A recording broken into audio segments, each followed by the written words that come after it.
That night, I noticed Paul seemed sad. I asked if he was okay, but he didn't say anything. He just walked away. And me being silly, I started to sing, "I wanna know how Paul is." But this time, he didn't turn around. He just kept walking. And had I known that this would be the last time I would see Paul, I would have done things much differently.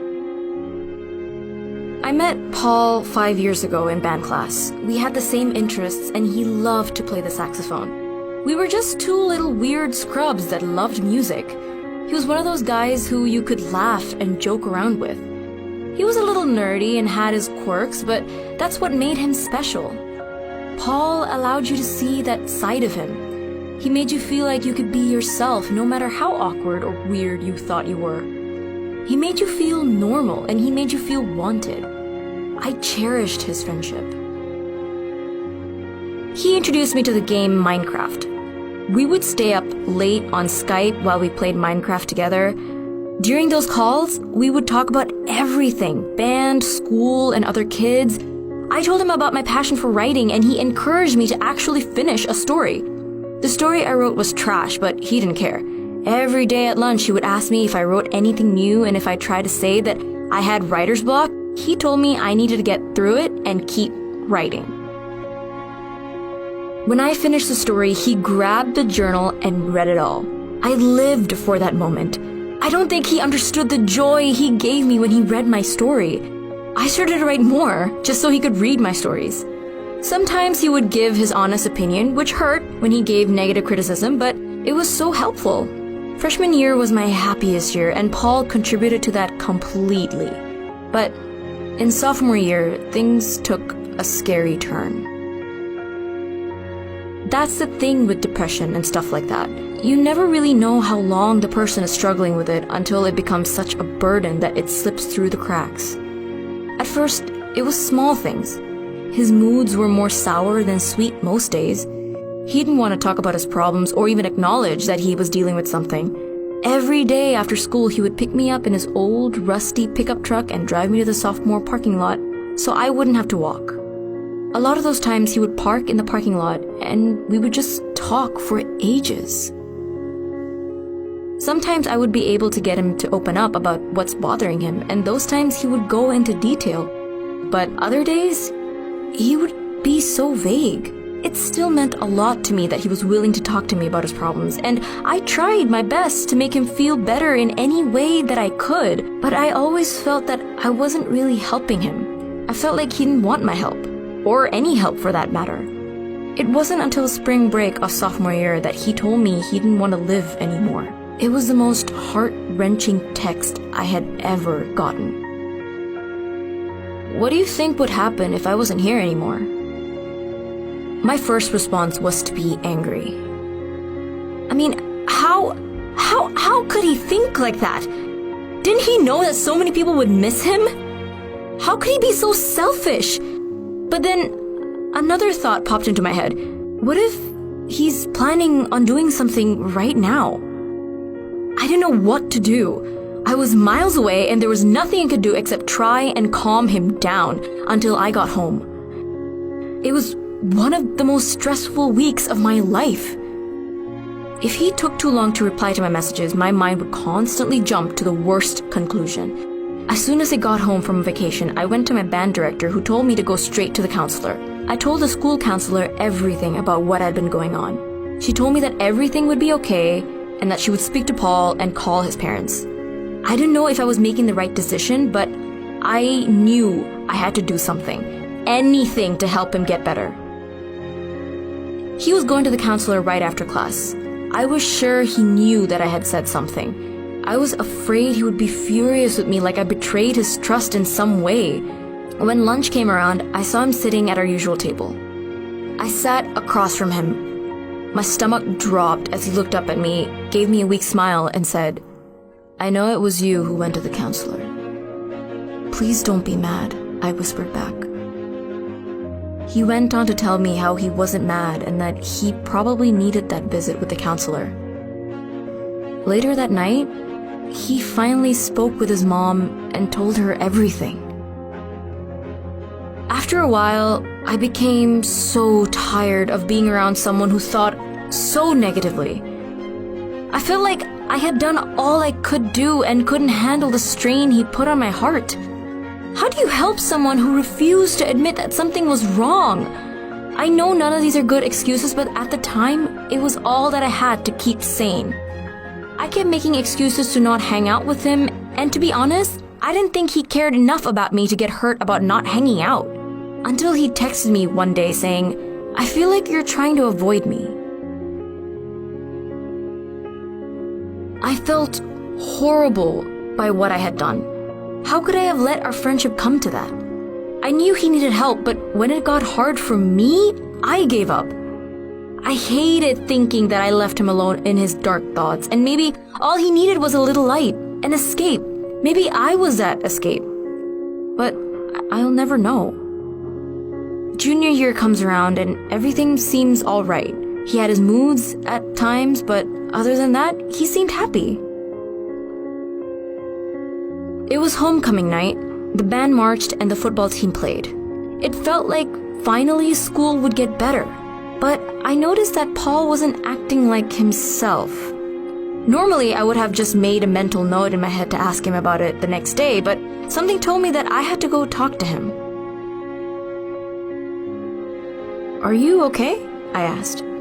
"I'm fine, it's nothing." "I know that's not true, Paul. You know you can tell me anything, right?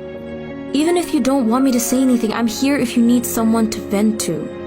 "I know, and thank you for that. I'm just having problems with myself," Paul said as he walked away.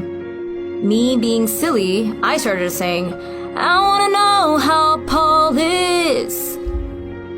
But this time, he didn't turn around. He just kept walking. If I had known that was the last time I would ever see him again, I would have tried to do things differently. I woke up to a text from my friend who was freaking out over a text Paul sent her earlier that morning. Little did I know that this would become the worst day of my life. I showed the message to my mom, who told me that he was probably being dramatic. It sounded mean at the time, but I know now that she was just trying to keep me calm. But I couldn't stop thinking about it. I had to go to Paul's house to make sure he was okay. I went to go pick up my friend, and as I approached her house, I should have known what had happened, but a part of me didn't want to believe it. A cop was there to talk to her, which I assumed was because they had sent cops to go check on Paul. I didn't know he was already gone. My friend got a call from someone's mom who worked at the hospital, and that's how we found out. I remember the world seemed to break apart. I don't remember hitting the floor. I just remember realizing I fell on the ground and broke down in sobs. It wasn't crying, it was more wailing. The tears came later, as if my body couldn't even handle the news completely. Not knowing what else to do, I called my mom. I was hysterical, which freaked her out. "He's gone, Mom! He's gone!" I wailed in between sobs. I think it took her a second to realize what I meant. "Oh no, baby, where are you? Where are you right now?" That day was a blur of tears. The worst part was having to call our friends to let them know what had happened to Paul. To hear my friend's pain and sadness was 10 times worse than my own. I went to one of my friend's house, and I remember we just held each other. Our world just fell apart, and that was all we could do. Hold each other and cry our sadness out together. I didn't sleep that night, or the next few nights. How could I? My best friend was no longer alive. The one person who had been a huge part of my life for 5 years suddenly wasn't there anymore. For the longest time, I felt empty. I had failed my best friend because when he needed me the most, I pushed him away. He died the day before my birthday. It felt like God was saying, "This is your fault, so here's your punishment for letting this happen to him, for not doing more." What hurt me even more is that I will never know how Paul thought of me in his last moments. I'm always going to wonder if he knew how much I still loved him after everything that happened between us. I don't think what happened really hit me until I went to his memorial service. I couldn't imagine a world where Paul wasn't in it. The memorial service made it a reality. Seeing his body in that coffin was more than my soul could handle.